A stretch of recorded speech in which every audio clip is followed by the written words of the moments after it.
Dios los bendiga. Dios los bendiga, hermanos, cada uno de ustedes. Es un honor para mí estar en esta reunión de predicadores. Definitivamente agradezco que se me haya invitado para estudiar juntos la palabra de Dios en esta tarde. Estoy muy contento que mi familia también me pueda acompañar en esta reunión que estamos por iniciar. Hermanos, vamos a estar analizando por algunos minutos esta escritura que se me ha pedido examinar, analizar y así juntos venir al conocimiento de las escrituras. Le voy a dar inicio al estudio porque es un poquito extenso, es un poquito, de mucha información importante, creo yo. Así que les pido a los que están anotando que anoten lo que vamos a estar diciendo y así en las preguntas ustedes también puedan tener algo claro, algo preciso en lo que van a estar preguntando. Espero que no haya preguntas, espero que todo se quede claro. Sin embargo, sabemos que puede existir aquellas incertidumbres o aquellas dudas que podamos tener y con gusto trataremos de explicarlas a la luz de la palabra de nuestro Dios. Este es uno de los pasajes más mal interpretados en la palabra de nuestro Dios. Al analizar este pasaje debemos tomar en cuenta a quienes les escribió el apóstol Pedro.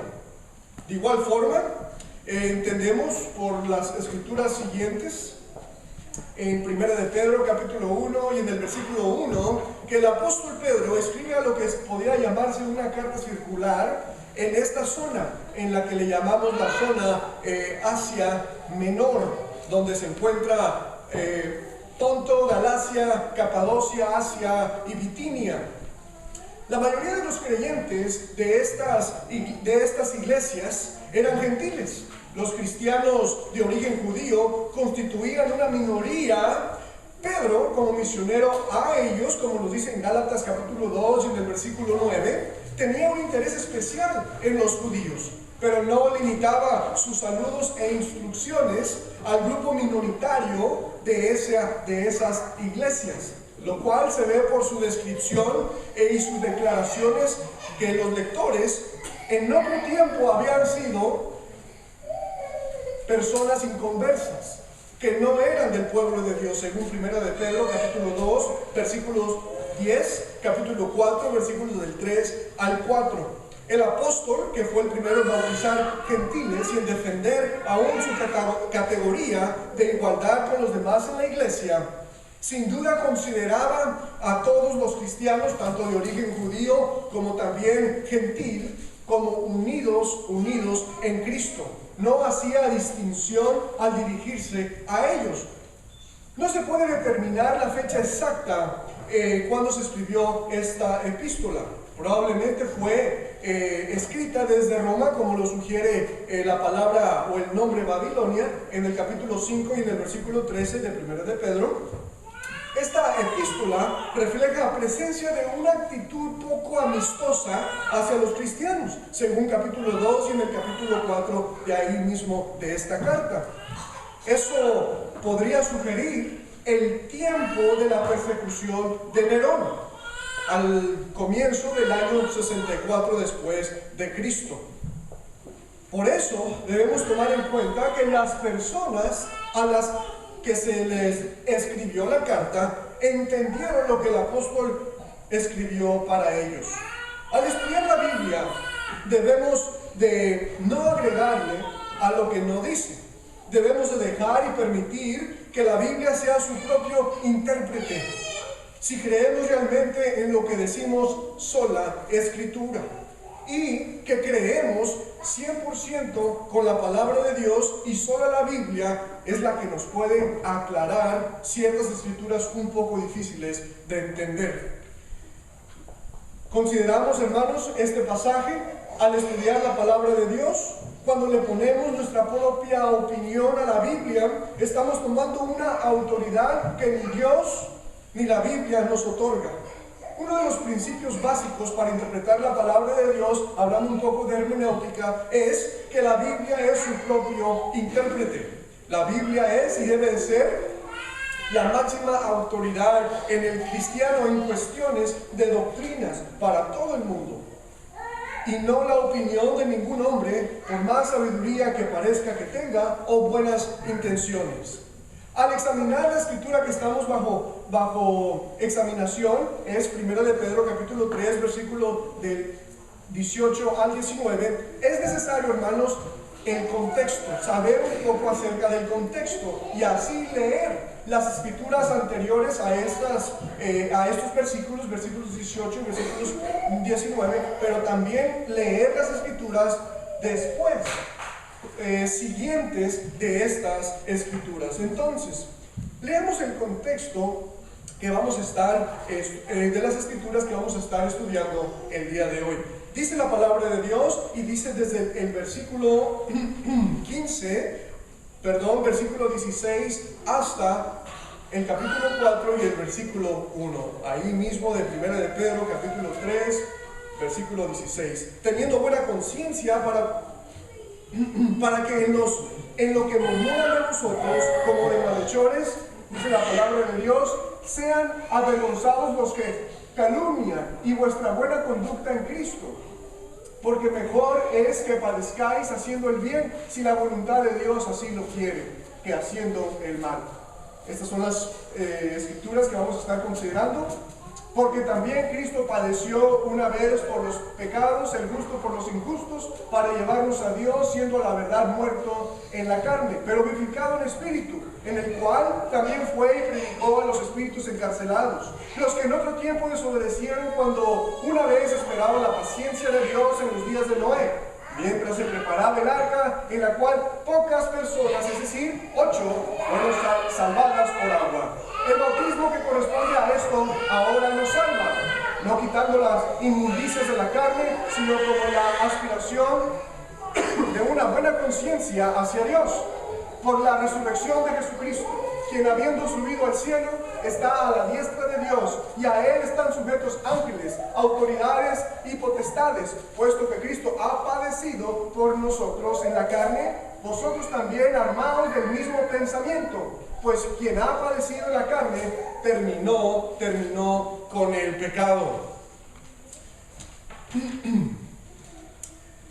Los que habían recibido esta carta o esta epístola estaban pasando persecución, definitivamente se enfrentaban a esa perspectiva inminente, como nos acabamos de leer, pero también nos explica en el capítulo 4 y en el versículo del 12 al 16, como también en el versículo 19, y Pedro les animaba para que no consideraran ese fuego de prueba como una experiencia extraña o inaudita, como lo podríamos llamar, porque también dice, Cristo padeció una vez, nos dice en el versículo 18. Tenían ellos entonces el privilegio de ser participantes del sufrimiento de Jesucristo, es decir, encontrar en ese sufrimiento una dulce comunión con su Señor y Maestro, como nos dice en capítulo 4 y del versículo 13.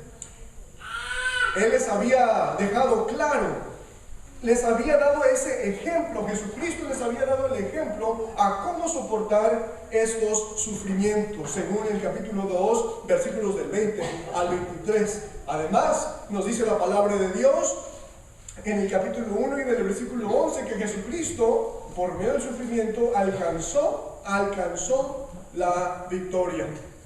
Pedro advirtió a aquellos a quienes escribían que no hicieran nada que les trajera sufrimiento, sino que estuvieran seguros que cuando sufrían fuera por la causa justa, es decir, por la justicia, como nos dice en el capítulo 3 y en el versículo 14.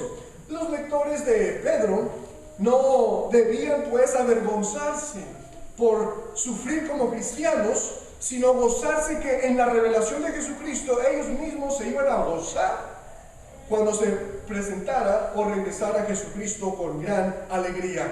El tema central, entonces, el contexto, nos damos cuenta que es, sin duda alguna, el sufrimiento. Así que, al analizar el versículo 18 con el versículo 19, o aún también incluyendo el versículo 20, no olvidemos el tema central de estas escrituras.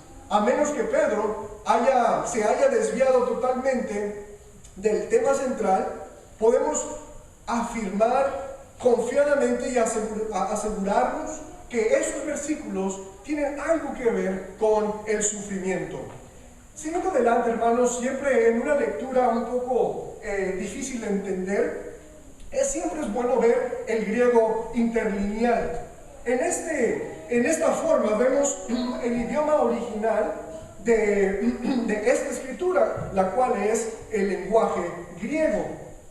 Dice, y leemos cuidadosamente palabra por palabra en las escrituras que estamos examinando, y dice, porque también Cristo una vez por pecados padeció, justo por injustos, para nos llevar a Dios, siendo muerto en carne, pero vivificado en espíritu.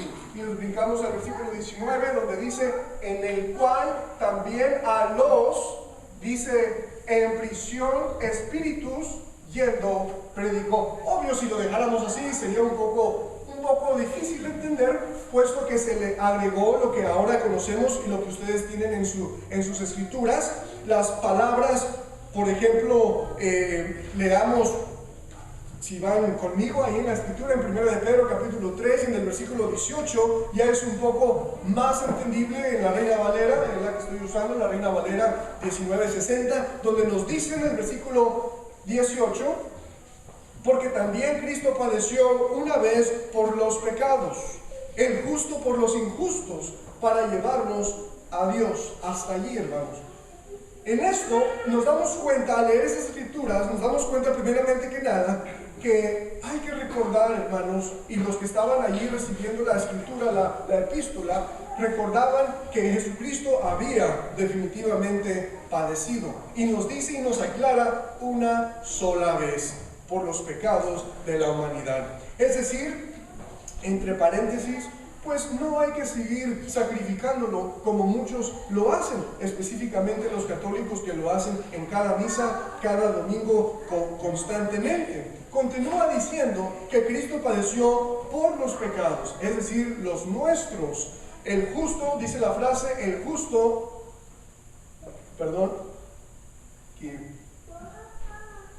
en esta primera sección del versículo 18 nos dice la frase, el justo por los injustos, para que nosotros pudiéramos entrar o tener acceso al Padre Celestial. Ahora, por esto solo fue posible por ese sacrificio de Jesucristo, el sacrificio, como lo llamamos, el sacrificio expiatorio que Cristo realizó en la cruz del Calvario. No olvidemos lo que sufrió Jesucristo, como nos dice la palabra de Dios en Filipenses capítulo 2 y en el versículo 8, que Él sufrió muerte, y dice la palabra de Dios, muerte de cruz. Ahora, nos damos cuenta, hermanos, siguiendo adelante con la segunda sección del versículo 18, dice la escritura, siendo a la verdad muerto en la carne, pero vivificado en el espíritu. Aquí muestra claridad, nos da a entender que Jesucristo definitivamente tuvo que pagar por su vida nuestras deudas. Pero además de ello, hermanos, nos dice la palabra de Dios y nos asegura que fue vivificado en espíritu, es decir, no se quedó en la tumba, sino que fue resucitado. Vamos a analizar esta frase donde dice muerto en la carne.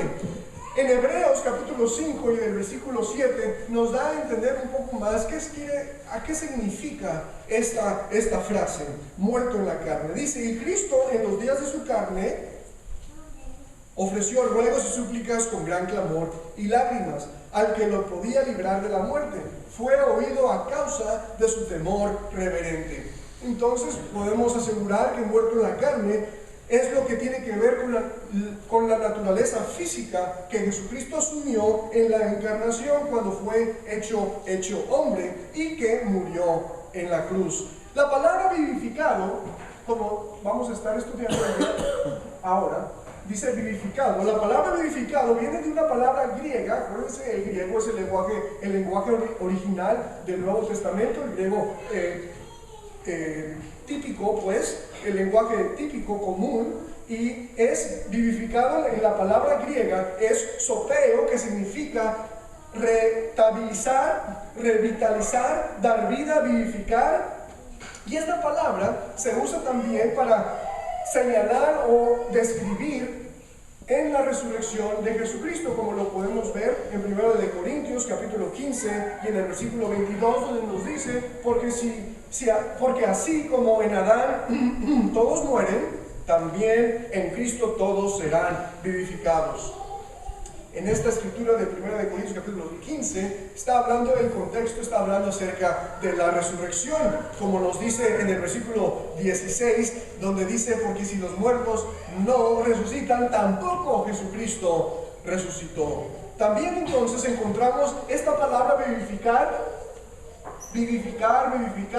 en los siguientes pasajes. Por aquellos que están tomando notas, ahí podemos encontrar que esta palabra siempre significa o hace referencia a la resurrección de Jesucristo. Ciertamente, cuando leemos en las Escrituras vivificado en espíritu, en la escritura que estamos examinando, se refiere a que fue resucitado por el Espíritu.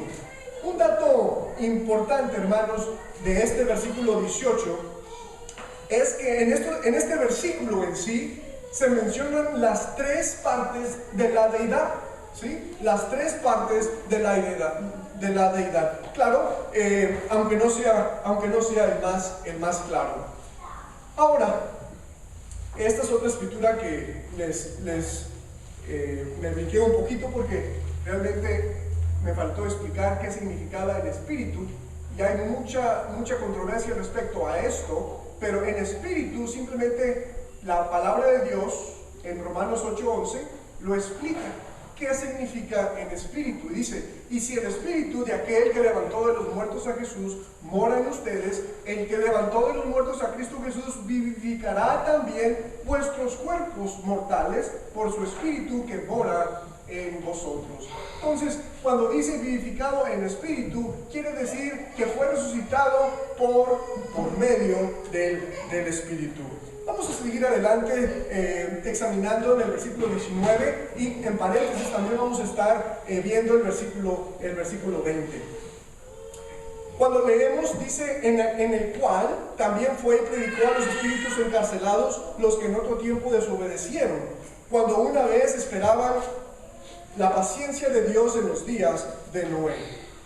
Aquí en esta escritura se levantan ciertas preguntas, se hacen ciertas preguntas en aquellos escolares religiosos, y dicen algunos de ellos: bueno, ¿qué significan los espíritus encarcelados? O también, ¿cómo es que Jesucristo fue y predicó? Algunos escolares religiosos han dicho que este versículo 19, es el más difícil en toda la Biblia para explicarlo. De hecho, se dice que el gran reformista Martín Lutero, él mismo dijo de este versículo, no sé a qué se esté refiriendo el apóstol Pedro. Se han hecho muchas teorías, muchas especulaciones respecto al significado de este versículo. Y las siguientes, las que voy a mencionar, son algunas de ellas. Primero, la primera teoría o primera especulación que se ha hecho respecto a este versículo es que Jesucristo, al morir, va al Hades, y estando allí va y predica a las almas en tormentos.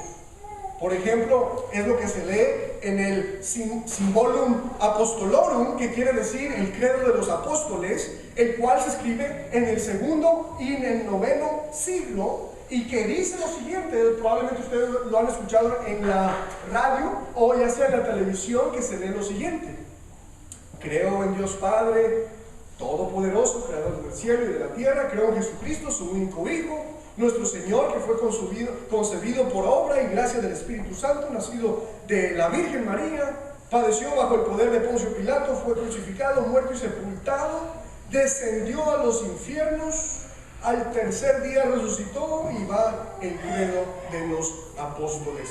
Se le otorga o se le señala, se le reconoce a este hombre, a este individuo, como el escritor de este credo, con unos otros más.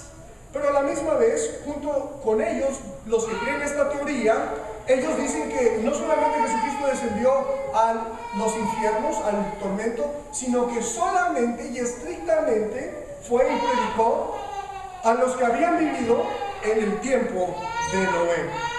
Definitivamente hay muchos errores tras esta teoría, principalmente con la idea de la segunda oportunidad o la doctrina de una segunda oportunidad después de muertos. Y la pregunta surge, ¿acaso Jesucristo está dando una segunda oportunidad a las almas perdidas que están en tormentos? Y si es así, ¿por qué solamente fue y les predicó a los que estaban viviendo en el día de Noé? Contrario a lo que la palabra de Dios nos dice en Hebreos capítulo 9 y en el versículo 27, donde nos dice: y de la manera que está establecido para los hombres que mueran una sola vez, y después de la muerte, y después de esto, el juicio. La segunda teoría que se está escuchando mucho en la Iglesia Católica, que se escucha mucho en la Iglesia Católica Romana, es la teoría del cardenal Roberto Ballardini, donde él dice que cuando Cristo murió fue a un lugar llamado el purgatorio. Su propósito para ir al purgatorio, al estar allí, fue para liberar a los que se habían arrepentido antes de que murieran aquellos que estaban en los tiempos de Noé, ya que no podían subir al cielo hasta que llegara el Mesías. Por ende, el purgatorio, y él dijo esto, era el lugar intermediario del cielo y del infierno, donde moran los espíritus de los justos que vivieron en el tiempo antiguo, en el Antiguo Testamento, esperando su libertad. Creo que no hay necesidad en sí de explicar profundamente y tratar de refutar esta teoría, ya que carece por sí misma, carece de autoridad bíblica. La tercera teoría, dicen otros, que cuando Jesucristo murió, fue a predicarle a los ángeles, como dice en Judas capítulo 6, aquellos ángeles que no guardaron su dignidad, los cuales estaban preparados para el juicio en prisión, en un lugar llamado Tártaro. De acuerdo con esta teoría, estos ángeles eran aquellos hijos de Dios que encontramos en Génesis capítulo 6 y versículos del 1 al 4. Estos ángeles, hijos de Dios, eran los que habían tomado a las hijas de los hombres por esposas. Entonces, la teoría se cree entonces que es el señor Friedrich Spita, es un teólogo alemán, fue el que inventó, o que se pudiera decir inventó esta teoría. La cuarta teoría, y que es una de las más modernas en nuestro siglo, entre aún escolares religiosos de nuestros siglos, pero también entre las iglesias modernas como evangélicas, aún la iglesia, no sé si ustedes la conocen, pero la iglesia que es muy fuerte aquí en Estados Unidos es evangélica, que se llama Grace to You, gracia para ti. De acuerdo también, la siguiente teoría que les voy a decir está también en el diccionario evangélico de Blake. Entonces, la idea o esta teoría muy famosa entre los evangélicos el día de hoy, o las denominaciones contemporáneas y modernas, es la siguiente: que Jesucristo, cuando resucitó, antes de ir al cielo, pasó por los tormentos del Hades, y por donde estaban los ángeles que habían desobedecido o desobedecientes, para proclamar su victoria sobre ellos. Esta proclamación no fue con un propósito como para salvarlos, sino simplemente para confirmar el poder de Jesucristo o su victoria hacia ellos. Bien, ninguna de estas teorías están de acuerdo con el texto, con el contexto inmediato y, claro, con el contexto central de la palabra de Dios. Al analizar esta escritura en su contexto, creo que su interpretación es simple y es entendible. Vaya, vamos a leer de nuevo la escritura, donde nos dice: en el cual también fue y predicó a los espíritus encarcelados, los que en otro tiempo desobedecieron, cuando una vez esperaba la paciencia de Dios en los días de Noé. ¿Cómo predicó Jesucristo? La respuesta se encuentra en el principio del versículo 19. La frase la tengo subrayada, donde dice en el cual. Esta frase hace referencia retrospectivamente al versículo 14, al versículo 18, y así enlazándose estos dos versículos muy fácil. Leemos el versículo 18 al 19, dice: siendo a la verdad muerto en la carne, pero vivificado en espíritu, en el cual también fue. ¿Sí? Esto es muy importante, entender que vivificado en espíritu, en el cual también fue, ya que este versículo no dice que Jesucristo literalmente bajó en los tiempos de Noé, literalmente bajó y les predicó a las personas que vivían en el tiempo de Noé, sino nos dice que por el Espíritu fue y predicó. Pero ¿cómo surge la pregunta, o al analizar esta escritura, surge la pregunta: ¿cómo puede predicar Jesucristo? ¿Por medio del Espíritu? Bien, en el capítulo anterior al capítulo 3, estamos en el capítulo 3, en el capítulo anterior, que viene siendo el capítulo 1, nos damos cuenta de algo muy interesante. Aquí el apóstol Pedro menciona a los profetas y también menciona cómo predicaban los profetas. Dice la escritura que el Espíritu de Cristo estaba en ellos. Esto mismo, o este mismo Espíritu, fue llamado por el apóstol Pedro como el Espíritu Santo. Si ustedes ven en el versículo 12, versículo 10, habla el Espíritu de Cristo que estaba en ellos, y luego después en el versículo 12 habla acerca del Espíritu Santo. El Espíritu de Cristo es otro nombre para el Espíritu Santo, porque es el Espíritu enviado por Cristo desde el cielo. Jesucristo les prometió a sus discípulos enviarles el Consolador. Ustedes se han de recordar la escritura en Juan capítulo 14, versículo del 16 al 18. Y dice en el versículo 18 que una vez que fuera o viniera el Espíritu o el Consolador, el Espíritu Santo, dice en el versículo 18, dice: y vendré a vosotros. Era como si Jesucristo estaba con ellos de esa forma. Por eso, cuando los apóstoles predicaban siendo inspirados por el Espíritu Santo, era como si Cristo estuviera predicando. Y de igual forma, eso ocurrió con los profetas en el Antiguo Testamento. Fíjense, noten ciertas cosas. Por ejemplo, algunas escrituras paralelas a lo que estamos tratando de explicar. Efesios capítulo 2, versículos del 13 al 17. Desde el versículo 13 habla un poco del contexto, que es hablando de Jesucristo y cómo vosotros, que en otro tiempo estabas lejos, habiendo sido hechos cercanos, porque Él es nuestra paz, hablando de Jesucristo. Y luego en el versículo 17 dice algo interesante, dice: y vino y anunció las buenas nuevas de paz a ustedes. Jesucristo no había descendido literalmente para predicarle a los de Éfeso, a los ciudadanos de Éfeso, a los cristianos de Éfeso, sino que por medio de los apóstoles, o por medio del apóstol, fue que predicó de esta forma.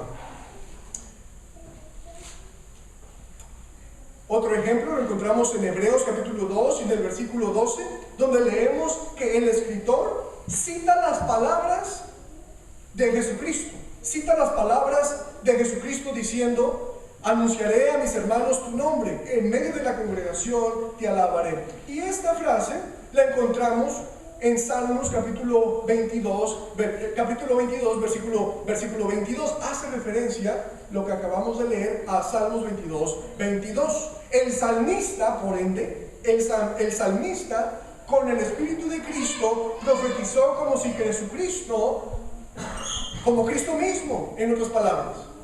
De la misma manera leemos en el siguiente versículo, ahí en Hebreos capítulo 2, versículo 13,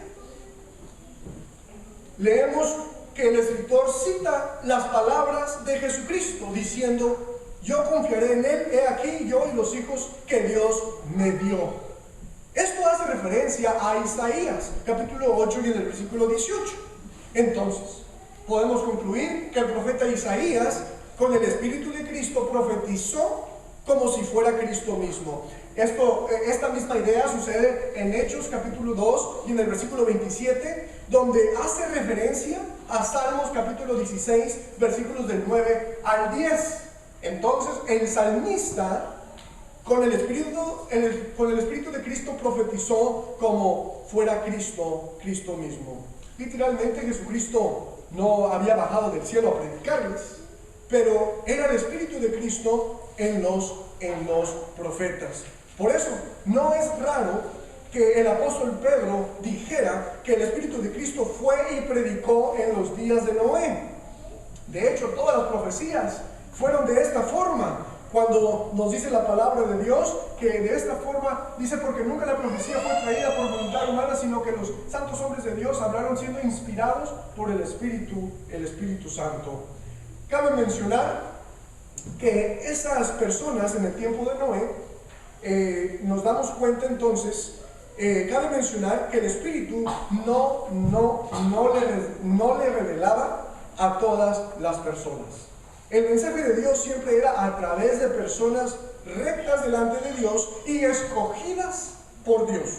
Noé, como pregonero de justicia, como dice la palabra de Dios en 2 de Pedro capítulo 2 y versículo 5, predicaba en contra de la maldad de ese mundo. Y no solamente con palabras, sino también con hechos. Por eso dice la palabra de Dios en Hebreos capítulo 11 y en el versículo 7 que por fe condenó al mundo, sus hechos condenó al mundo. Entonces, el Espíritu de Cristo fue a predicarles a las personas el mensaje de salvación por medio de Noé. Ahora, cabe mencionar que estas personas en el tiempo de Noé estaban vivas y estaban en la tierra. Pero en el momento que Pedro escribe la carta, ellas ya estaban muertas y sus espíritus estaban encarcelados en el infierno, es decir, en el lugar de tormentos, en Tártaros, como nos dice la palabra de Dios en 2 de Pedro capítulo 2 y en el versículo del 4 al 5. Aquí está haciendo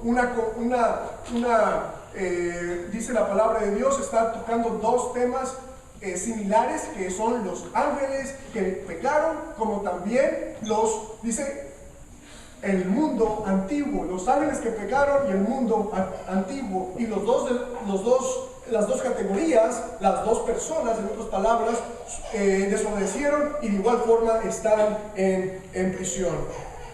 Ahora,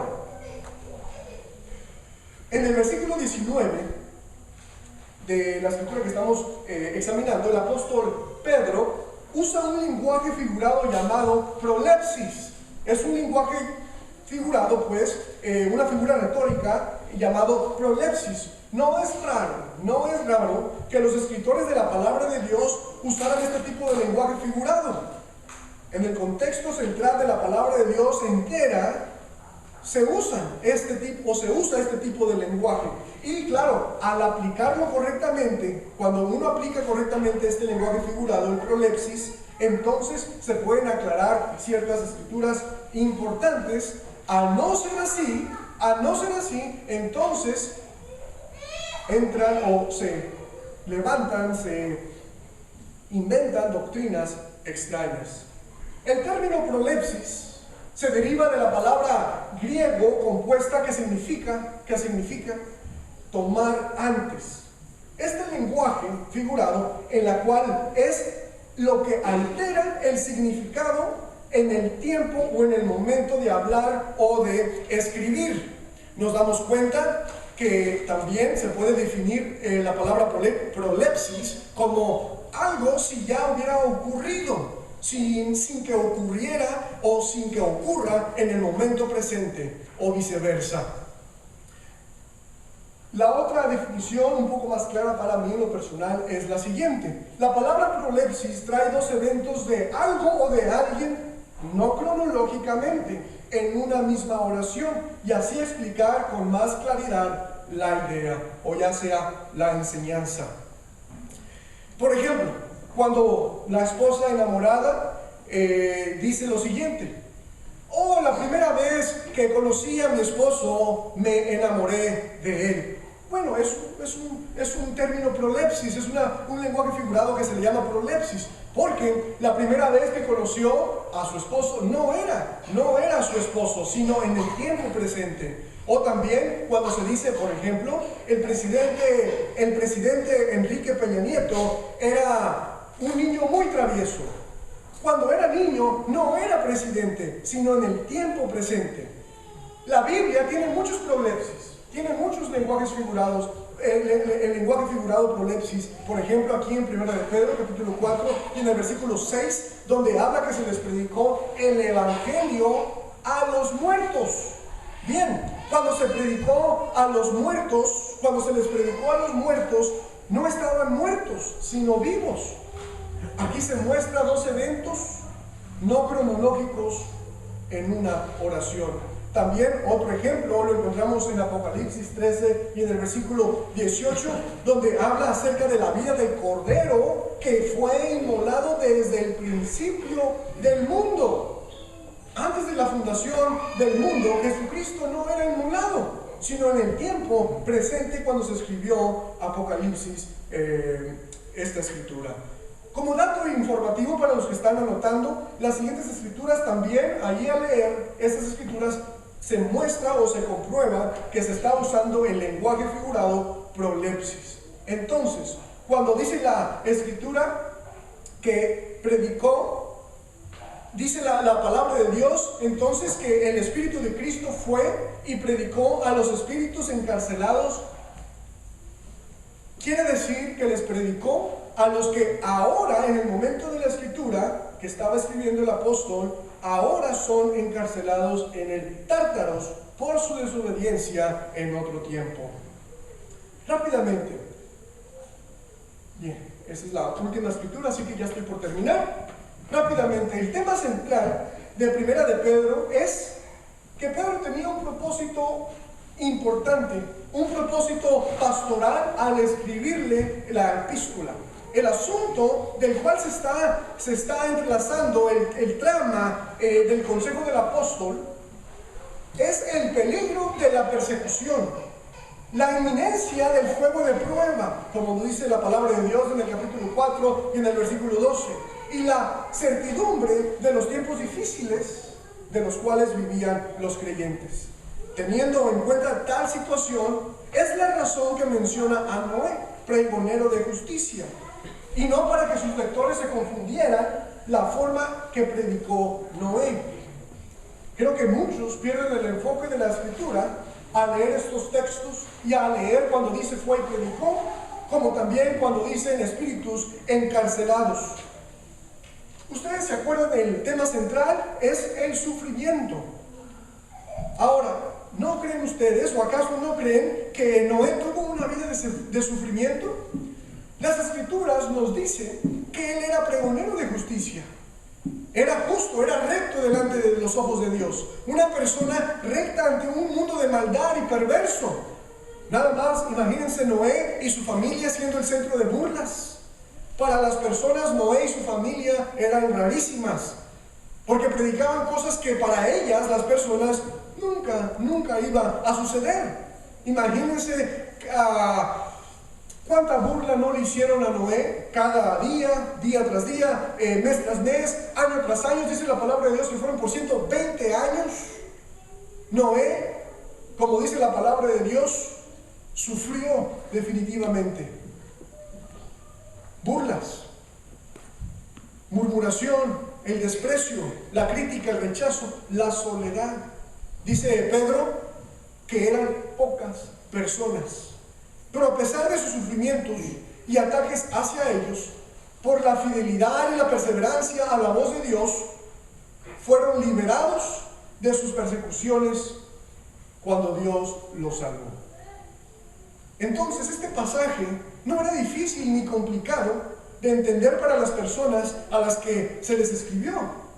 Cada texto en la Biblia, claro, tiene su marco histórico. Podemos estar seguros que ellos, en sus persecuciones y sufrimientos, entendieron perfectamente lo que el apóstol quiso decir. Y claro, espero que hoy nosotros también podamos encontrar refugio, podamos encontrar definitivamente ese ánimo en nuestras persecuciones al leer esta escritura. En conclusión, hermanos, a lo largo de los años y épocas, el mensaje de nuestro Dios se ha predicado. El mensaje de la salvación se ha predicado por medio de la muerte de Jesucristo. Ahora, en los tiempos de Noé, rebosaba la maldad. Pero a pesar de eso, a pesar de tanta maldad, Dios tenía un plan de salvación para esa humanidad. Esos espíritus que ahora son encarcelados, ignoraron el mensaje de salvación. Definitivamente tuvieron su oportunidad, pero solamente 8 personas fueron salvas. Hoy el mensaje de salvación se ofrece también, no de una salvación futura, sino de una salvación presente, realizada por medio de la muerte de Jesucristo en la cruz. La pregunta es esta: ¿cuántos de nosotros nos estamos aquí, vamos a escuchar, vamos a hacer caso a las advertencias de nuestro Dios, que un día destruirá al mundo con fuego, y si no fuimos bautizados y fieles a nuestro Dios, nos lanzará al fuego eterno? Si usted no está en paz con Dios, venga en obediencia a nuestro Dios. Él definitivamente le dará descanso a su vida, ya que después de muertos no podemos hacer nada, ni tampoco podemos hacer nada por alguien, ni por nosotros mismos. La decisión es ahora. No hay una segunda oportunidad, hermanos. Este es el mensaje de esta escritura. No sé si vamos a tener una invitación o sigue el hermano. Bien, entonces vamos a dar paso al siguiente acto, que viene siendo nuestro hermano Sam. ¿Tienes? ¿Lo tomo?